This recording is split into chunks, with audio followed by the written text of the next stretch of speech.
everybody over to my channel. Today we're going to be starting our marathon of end of year content.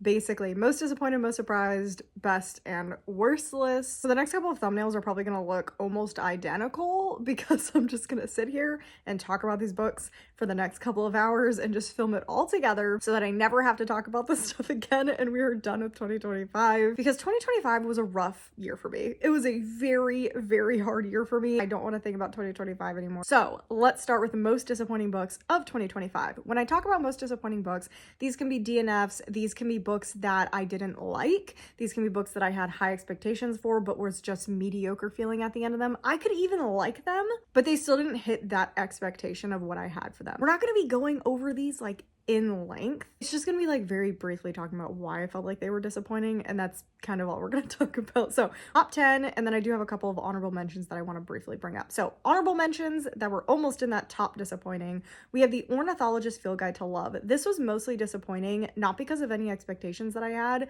but because I really loved the first 50%, and then I really just didn't like the repetitiveness and the writing for the back half of the book. I was wildly disappointed that I ended up not liking it because I thought it was gonna be like a 5-star at the beginning. We have The Twisted Ones. This one probably should actually be in the top 10. The Twisted Ones is the first, well, actually, okay. This is why it's on the honorable mention. The Twisted Ones is by T. Kingfisher. It's the only horror book by T. Kingfisher that I actually DNF'd. I did not like it. My expectations were low though, because a lot of people talked about how they didn't really like the book. In my head already, I was like, oh, this could be for me, this could not be for me, but I'm really, really hoping it is for me. So when I ended up DNFing it and really, really not liking it, I was super disappointed. Another one is The Raven Scholar. I actually gave this 3 stars. This one I had super high expectations for because everybody loves this book. Everybody loves this book, and I read it and I was like, this is so mid. It's so mediocre to me. I feel like coming out of 2025, The Raven Scholar is the most disappointing book just because of how everyone else had like an amazing reading experience with this book, and I felt nothing while reading this book. I actively actually did not like aspects of it, especially the romance. I don't think there should have been a romantic aspect to this book whatsoever. I just thought everything was just kind of muted and dull in the book, and I'm not excited to continue in the series. I will be, but I'm not like super happy about it. And Watermoon, again, Watermoon was mostly a disappointment because my expectations were really high based on the marketing of this book. The marketing was super fantastic of this book. It was in a bunch of book boxes. It was, I mean, you could not walk into a Barnes & Noble or a Books A Million without this book being in your face, the marketing for it. And so when I actually read it and it was horribly written, I was like, oh, this is really bad. Like, I'm really upset about this. And so it actually was a DNF. This is one of my DNFs. And honestly, if I had finished that book, it potentially would have been in worst books of 2025. Next honorable mention is Armada. This is by the same author as Ready Player One, which are Ready Player One and Ready Player Two. I love both of those books. I think they're so good. They're so much fun. Some of my favorite sci-fi books.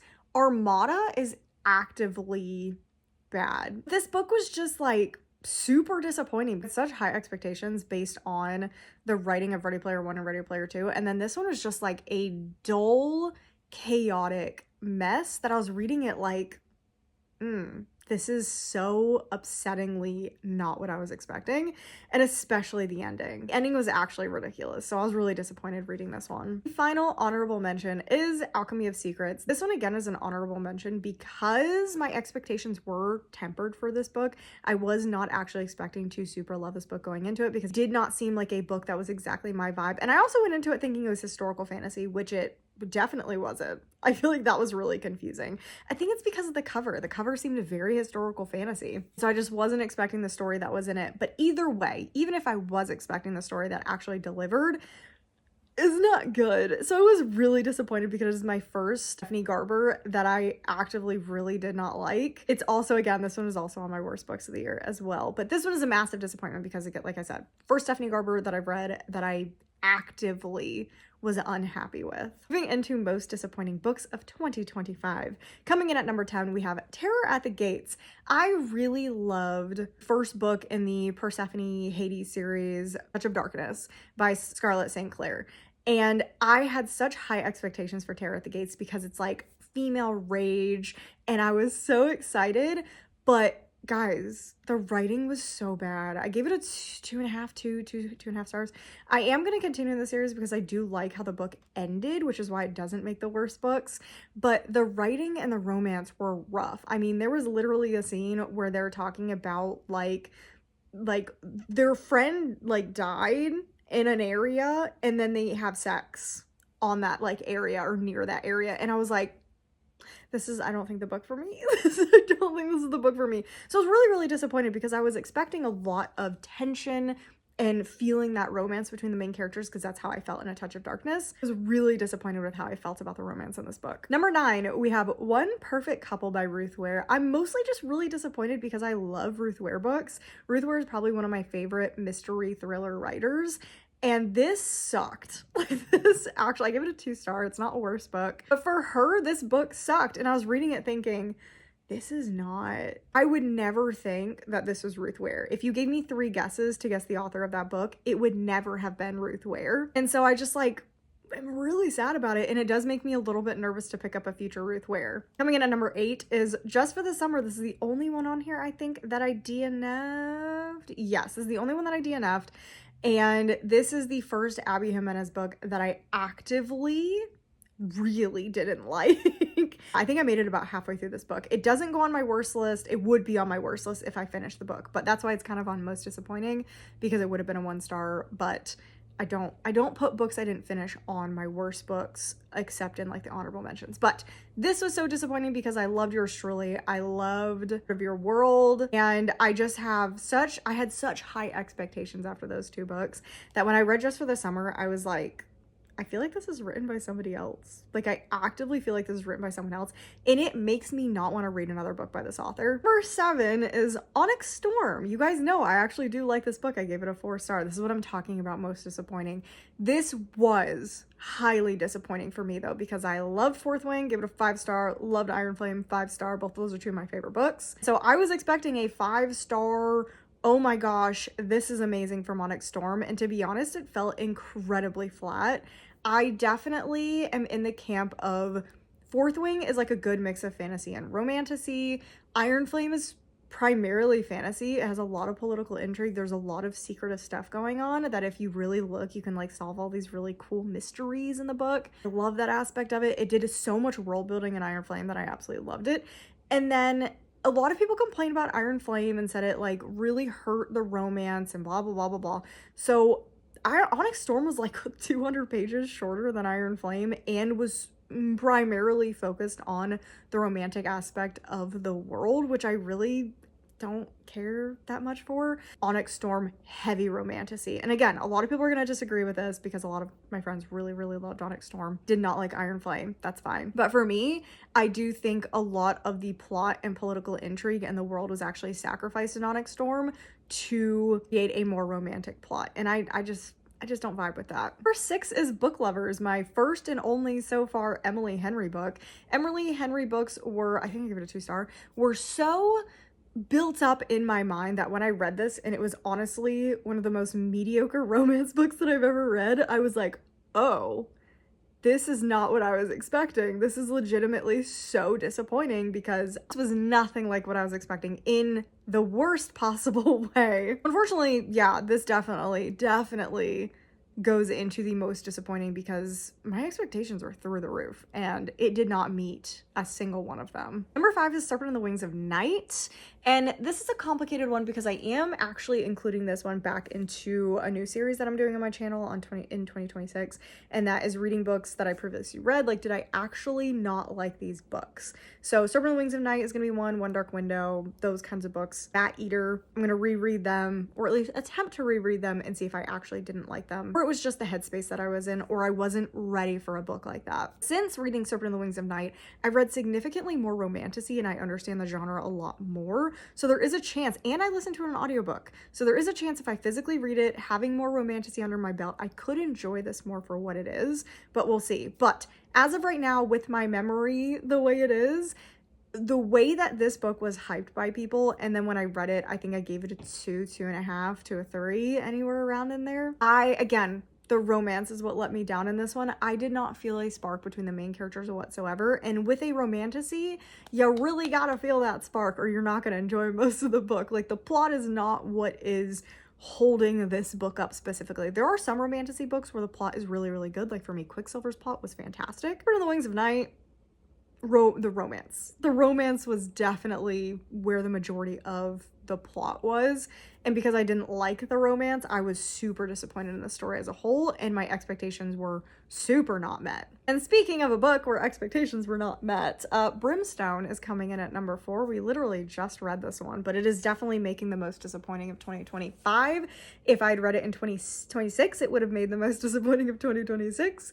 But honestly, it's like somebody else wrote this book until the last 150 pages. The last 150 pages were like, oh yeah, yes, this is what I was expecting. This is so good. I cannot wait to see what happens with this. The rest of the book was a mess. It was a meandery, absolute chaotic mess. And it was a 2-star for most of the book until the last 150 pages. I also don't think characters were acting normally. I think there was too many characters. I do think Quicksilver bloated up the book a little bit and added too many characters, so when we went into Brimstone, it's like we didn't know what to do with all of these characters. A lot of them were like brought into Quicksilver and you kind of learned a little bit about them, and then they were kind of like given a little cameo in book 2. I have to say, a lot of people in my comment section are always like, oh, what saved Brimstone for me was Kingfisher and Carrion Swift, and I'm sitting there going, Carrion Swift really wasn't in this book that much. Like, I feel like Carrion Swift was my favorite character from book 1, and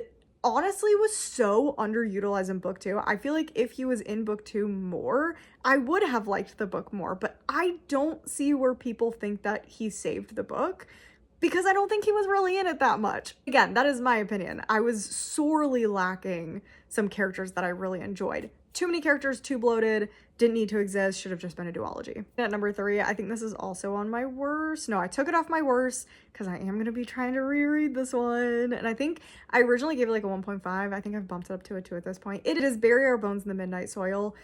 Oh, my expectations were here for this book, thinking it was going to be Very Invisible Life of Addie LaRue. I've been waiting for something by V.E. Schwab that is going to feel like The Invisible Life of Addie LaRue. And I also gave Gallant. I read Gallant last year as a 5-star.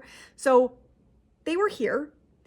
When I read the book, my experience was down here. I had a lot of problems with the... I don't want to get into it. It basically was just super, super disappointing, and I don't think it was very well plotted out and written. Like, I get what V.E. Schwab was trying to do, but I don't think it was executed very well. And that's why I want to reread it, to see if I can read it in a different light and see that maybe, depending on how you read it and your knowledge about the book, maybe could change how you read the book. So I do want to attempt to reread that one, but as of right now, it is number 3 on most disappointing. Number 2, this book is also on my worst books. It is Immortal by Sue Lynn Tan, and I am a little nervous about this one because I'm currently reading Never Ever After by Sue Lynn Tan, and I am also not enjoying that one. So I'm a little bit worried that Daughter of the Moon Goddess was a fluke. And I just really loved that duology, or I guess duology and a half, because it's their 2.5 books. Immortal was bad. Immortal was actively bad. I had such high expectations because it said it was going to be in the Daughter of the Moon Goddess world. I was excited to see the characters in the world again, and there was maybe a scrap of the world in the previous series from the Celestial Kingdom series. I would not say that this is in that world. It is world adjacent. It is very world adjacent, unfortunately. It was just very poorly written, poorly plotted out. I know what the author was trying to do. I get it. I know what the author was trying to do, but it's such a difficult idea and plot that you have to execute it so immaculately, and unfortunately this was definitely not done to any degree of immaculate, and so I was super disappointed because it was a 5-star prediction. Coming in at number 1 is actually an entire series, and that is the Never a Hero. It's book 2, but it's that series by Vanessa Len, and the first book, Only a Monster, so Only a Monster was the very first book, and potentially one of my favorite young adult books that I've ever read. And then I read book 2 and it was awful. It was a rinse and repeat of book 1, and then the romance got super, super, super weird, and it was not explicitly stated anywhere that this was going to be a poly story, and it was kind of used almost like a surprise. And unfortunately, poly is just not something I enjoy reading. I am definitely a monogamous type of relationship person in a story. I don't like reverse harem. I don't like, is there just normal harem stories? I don't like poly. That's just my personal preference when reading books. And so when it turned into that, and it wasn't done well either, like maybe if it was even done really well or kind of set up like that to begin with, I could have enjoyed it. Plot was really interesting, but not only was the poly done poorly, the world building was actually terrible in later books, and the actual plot was so bad. It's like the author didn't know where to go with this book series. And so unfortunately, that is my most disappointing book / series of the entire year, because I was waiting so long to read those books because I was so excited after the first book that I thought it was going to be a 5-star series, thought it was going to be like a favorite. I had double editions of the books. I mean, I went all out with this series and it ended up crashing and burning, and I was so disappointed. So anyway, if you guys enjoyed it, definitely let me know down below. If you made it to the end of the video, leave a, let's see, Never a Hero was the most disappointing. I was trying to remember. I think there's a locket. So any type of jewelry, a necklace or something like that, leave that as the emoji down below if you made it this far. Make sure you like the video if you enjoyed it. Make sure you subscribe to miss any future content. Like I said, I've got most surprising, worst books, best books. I'm also gonna share all the books that I DNF'd this year, which is 30 something books. Hope you enjoyed the video, and I'll see you guys in the next one.